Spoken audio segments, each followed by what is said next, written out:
Welcome to টুনপুরি Bangla. বন্ধুরা, আজকের গল্প লোভী কাঠুরিয়া। জঙ্গলে কাঠুরিয়া কাঠ কাটতে যায়। সে জঙ্গল থেকে রোজ কাঠ কুড়িয়ে নিয়ে যায়।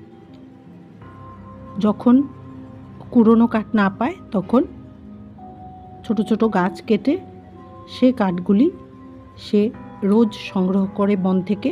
তারপর সেগুলিকে মাথায় করে নিয়ে দূরে গ্রামের বাজারে নিয়ে সে কাঠগুলি বিক্রি করে। প্রতিদিন এভাবেই সে বন থেকে কাঠ সংগ্রহ করে বাজারে এনে বিক্রি করে। এতে তার যা পয়সা লাভ হয় তাই দিয়ে তার সংসার চলে।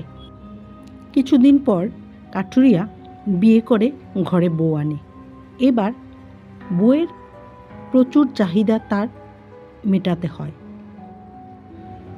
বউয়ের রোজ রোজ কিছু না কিছু বায়না থাকে, এটা এনে দিতে হবে, ওটা এনে দিতে হবে।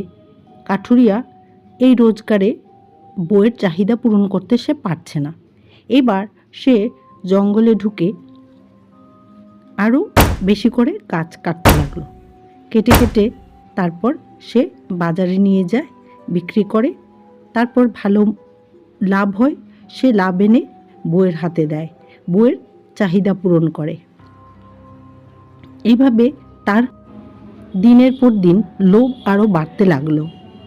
সে জঙ্গলের ভিতরে ঢুকে ঢুকে বড় বড় গাছ কাটতে লাগলো।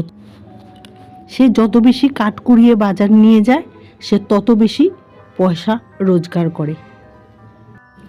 দিনের পর দিন তার লোভ যেন আরও বাড়তে লাগলো।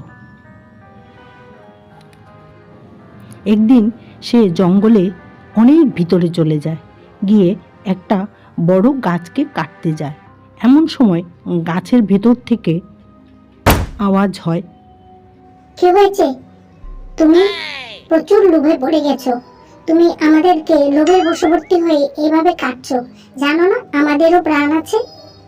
আমরা তোমাদের ফল দিই, ফুল দিই, অক্সিজেন দিই, ছায়া দিই, তারপরেও তোমরা আমাদেরকে এভাবে কেটে বাজারে নিয়ে বিক্রি করো। আর যদি তুমি এখান থেকে কাঠ কেটেছো তাহলে তুমি আর প্রাণে বেঁচে ফিরে যেতে পারবে না। তখন কাঠুরিয়া ভয়ে গাছকে কাকুতি মিনতি করতে লাগলো। আমাকে মেরো না ভাই, আমাকে মেরো না, আমি আর তোমাদের কাটবো না। আজ থেকে আমি এই জঙ্গলে আর গাছ কাটতে আসবো না। আমি অন্য কাজ করে সংসার চালাবো, আর গাছ কাটবো না।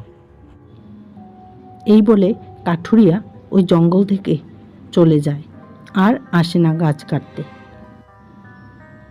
এই গল্প থেকে শিক্ষা পাওয়া গেল যে এভাবে বন ধ্বংস করা উচিত নয়। গাছপালা আমাদের অনেক উপকার করে, তাই গাছপালাকে রক্ষা করা আমাদেরও কর্তব্য। ভিডিওটি কেমন লাগলো বন্ধুরা? ভালো লাগলে একটা লাইক, শেয়ার ও সাবস্ক্রাইব করে দেবে। দেখা হবে পরের আরেকটি ভিডিওতে। Bye bye.